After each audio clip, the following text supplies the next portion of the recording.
لیکن یہ جو ہماری بنیادی طاقتیں ہیں یہ ساری یہاں سے اوپر ہیں، گردن سے اوپر. کبھی آپ نے شاید غور کیا ہو کہ جب ہم اپنا سر سجدے میں رکھتے ہیں تو یہ ساری طاقتیں ہم اللہ سے عہد کر رہے ہوتے ہیں کہ اب آپ کی منشا اور مرضی کے مطابق ہم استعمال کریں گے. دیکھیں ہماری بولنے کی طاقت، کھانے پینے کی طاقت، سننے کی طاقت، دیکھنے کی طاقت، پھر سوچنا سمجھنا اور فیصلہ کرنا، یہ ساری یہاں سے اوپر ہے. تو ہم جب سجدے میں سر رکھتے ہیں تو اللہ سے یہ عہد کر رہے ہوتے ہیں کہ الہ العالمین ہم آئندہ جس چیز سے آپ نے روکا ہم ادھر نگاہ اٹھا کر بھی نہیں دیکھیں گے. ہم کسی غلط بات پہ کام نہیں کریں گے، ہماری زبان سے کوئی غلط جملہ نہیں نکلے گا، ہم کسی کی غیبت نہیں کریں گے، چغلی نہیں کریں گے، ہم رزق حلال کھائیں گے، ہم اچھا سوچیں گے، دوسروں کے بارے میں اچھا سوچیں گے اور ہم اچھے فیصلے کریں گے. تو یہ آپ سجدے میں جاتے ہیں تو اللہ سے در حقیقت آپ یہ عہد بھی کر رہے ہوتے ہیں کہ یہ طاقتیں، یہ صلاحیتیں آپ کی منشا کے مطابق استعمال ہوں گی. تو آپ نے صبح سویرے نماز ادا کی، یہ اللہ سے آپ کا عہد ہو گیا. پھر آپ نے ظہر کی نماز ادا کی، پھر عصر مغرب 5 وقت. اب جب روزانہ آپ اسی ترتیب سے یہ نماز ادا کرتے ہیں تو پھر آپ کی زندگی میں وہ تبدیلی آنا شروع ہو جاتی ہے کہ آپ کی اپنی خواہشات جو ہیں وہ مرضیات باری کے تابع ہونا شروع ہو جاتی ہیں. پھر ہر وقت دل اللہ کی رضا کی تلاش میں رہتا ہے اور اس کی طرف متوجہ رہتا ہے. ہم یہ جو ذکر کرتے ہیں اس ذکر کا بھی مقصد یہی ہے. دیکھیں یاد کرنا جو ہے، ہم اللہ کو یاد کرتے ہیں تو یاد کرنا تو دل کا فعل ہے، ہم تو زبان سے کرتے ہیں، یہ بھی اس کا کرم ہے، وہ قبول کر لیتا ہے اور اس پہ اجر و ثواب بھی عطا فرما دیتا ہے. لیکن اس کا بھی نتیجہ اصل مقصد جو ہے وہ یہ ہے کہ زبان سے یاد کرتے کرتے دل میں اس کی یاد داخل ہو جائے اور پھر ہر وقت ہم اس طرف متوجہ ہوں. تو یہ ذکر قلبی جو ہم کرتے ہیں اس کا بھی یہی مقصد ہے کہ ہم دل سے دیکھیں. کسی کو بھی آپ یہ نہیں کہتے کہ میں نے آپ کو زبانی یاد کیا، جس سے بھی بات کرتے ہیں تو یار دل سے یاد کیا تھا، کیونکہ یاد کرنا فعل ہی دل کا ہے. تو یہ جو ہم ذکر کرتے ہیں اور اس میں بڑی بات یہ ہے کہ اس میں ریاکاری نہیں ہے. آپ کا سانس چل رہا ہے، ذکر ہو رہا ہے، یہ آپ کے رب کو پتہ، فرشتوں کو بھی نہیں پتہ. وہ بھی روز محشر جب آمن کھلے گا تو انہیں پتہ چلے گا کہ یہ اس وقت جو سانسوں کی خوشبو تھی یہ ذکر کی خوشبو تھی. تو اصل میں یہ اس میں نہ کوئی ریاکاری ہے. تو یہ ذکر جو ہے اس کی کثرت کرنی چاہیے زیادہ سے زیادہ. حضرت رحمۃ اللہ علیہ فرمایا کرتے تھے کہ میں نے بہت زیادہ مناظرے کیے، مقابلے کیے، سارا کچھ، لیکن لوگوں کو اس تیزی سے ان کی اصلاح ہوتے میں نے نہیں دیکھی جس طرح یہ ذکر قلبی کے ذریعے ہوتی ہے. کچھ ساتھی یہ کہہ رہے ہوتے ہیں کہ ہمیں جو ہے ذکر کے معاملے میں دوام نصیب نہیں ہوتا، تسلسل نہیں ہوتا. 1-2 دن ہوتا ہے، ذکر کرتے ہیں، پھر سستی ہو جاتی ہے، پھر رہ جاتا ہے. تو اس کے لیے یہ ہے کہ آپ اچھے لوگوں کی صحبت اختیار کریں. اگر باہر کا ماحول اچھا نہیں تو گھر کا ماحول اچھا بنائیں، اچھے لوگوں میں بیٹھیں. یہ اچھی اور بری صحبت کے اثرات کا آپ اندازہ کریں کہ اصحاب کہف کے کتے نے چند روز نیک لوگوں کی صحبت اختیار کی. اللہ نے قرآن میں ذکر فرما دیا جبکہ نوح علیہ السلام کا بیٹا پیغمبر کا بیٹا تھا، لیکن برے لوگوں کی صحبت میں بیٹھا تو خاندان نبوت سے نکال دیا.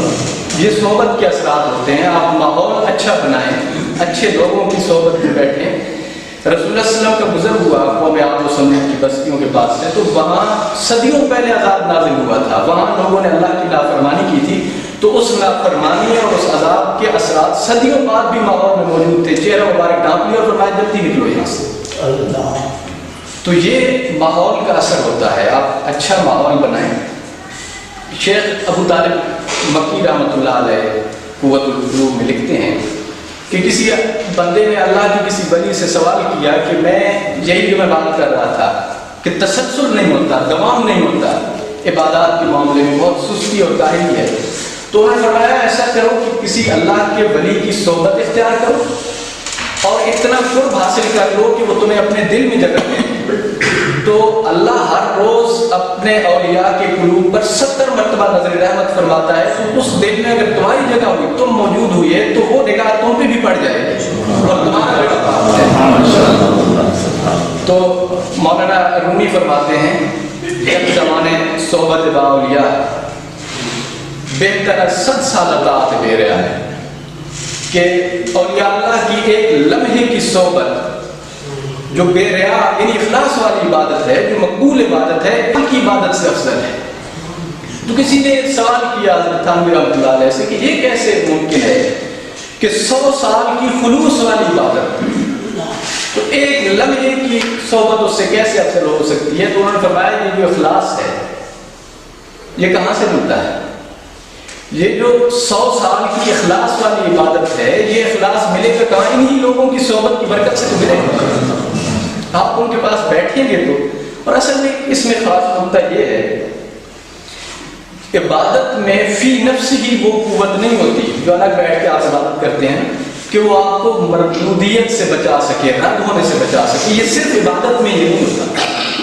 ابلیس نے ہزاروں سال، لاکھوں سال عبادت کی، ایک لمحے میں رائے گاں کر دی گئی۔ بلند بن باور کا ذکر قرآن مجید میں موجود ہے، مفسرین لکھتے ہیں 400 سال عبادت کی، ایمان پہ موت نصیب نہیں ہوئی۔ تو صرف عبادت میں جو ہے یہ تاثیر نہیں ہوتی، یہ جو آپ اچھی صحبت میں بیٹھتے ہیں اور یا اکرام کی صحبت میں بیٹھتے ہیں، اس سے یہ ہوتا ہے کہ آپ کے قلب میں ایک خاص بات یہ پیدا ہو جاتی ہے۔ گناہ ہوتے ہیں، غلطیاں تو انسان سے ہوتی ہیں، لیکن رد ہونے تک نوبت نہیں پہنچتی، یہ نوبت نہیں آتی کہ دائرہ اسلام سے بندہ خارج ہو جائے۔ تو اس لیے اچھے لوگوں کی صحبت میں بیٹھتے ہیں، ان کی نگاہ کے اثرات ہوتے ہیں، ان کی توجہ کے اثرات ہوتے ہیں۔ شاہ عبد القادر رحمۃ اللہ علیہ، شاہ ولی اللہ کے بیٹے، تفسیر موضوع قرآن کے مصنف، جامع مسجد فتح پوری دلی سے باہر نکلے، کئی گھنٹے ذکر و فکر میں مشغول رہ کر جب باہر آئے تو نگاہ ایک کتے پہ پڑ گئی، تو اس کا اثر یہ ہوا کہ وہ کتا جہاں جہاں جاتا تھا تو باقی کتے باہر ہو کے اس کے پیچھے چلنے لگ جاتے تھے۔ تو حضرت تھانوی رحمۃ اللہ علیہ آہ بھر کے فرماتے تھے کہ ظالم دلی کے سارے کتوں کا پیر ہو گیا۔ تو اب یہ اصل میں کیا ہے؟ دیکھیں، جن لوگوں کی نگاہ کے اثر سے جانور تک فیض یاب ہوتے ہیں، انسان کیسے محروم رہ سکتے ہیں؟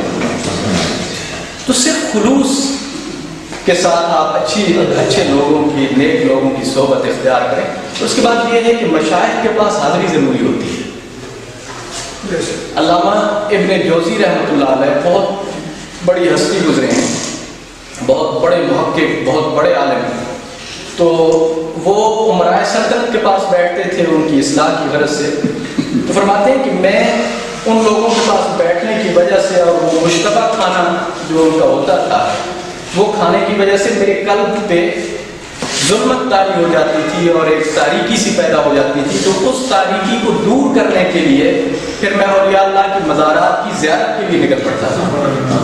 حالانکہ ابن جوزی نے صوفیاء پہ تنقید بھی بہت کی ہے، تلخیص ابلیس آپ میں سے کہیں بڑی ہوئی، لیکن وہ بھی فرماتے ہیں کہ میں اس تاریکی اس سے نکلنے کے لیے پھر میں اولیاء کی مزارات کی حاضری کے لیے نکل پڑتا تھا۔ حضرت رحمۃ اللہ علیہ کو خود بھی ایک معمول تھا، خود شیخ سلسلہ تھے، لیکن اپنے شیخ کے پاس لے کے جاتے تھے سب لوگوں کو، شیخ کے پاس حاضری کے آداب سمجھائے، پھر انہیں وہاں ہر سال آخری مطلب وصال سے قبل بھی لے کے گئے سب لوگوں کو وہاں۔ تو یہ ضروری ہوتا ہے مشائخ کے پاس حاضری، آپ کی وہ بیٹری جو ہے چارج ہو جاتی ہے۔ ابھی پھر ذکر کریں گے، آپ محسوس کریں گے، خود آپ کو پتہ چلے۔ اس کے علاوہ میں ایک اور چیز آپ سے عرض کرنا چاہوں گا کہ دیکھیں، بنیادی طور پر 3 طبقے ہیں، کسی بھی اسلامی معاشرے کی اصلاح ہو یا اس کا بگاڑ، 3 طبقے اس کا سبب ہوتے ہیں: حکمران، علماء اور صوفیاء۔ حکمران بگڑتے ہیں تو ملک کی معیشت تباہ ہوتی ہے، علماء میں بگاڑ پیدا ہوتا ہے تو عقائد خراب ہوتے ہیں، اور صوفیاء میں بگاڑ آتا ہے تو اخلاق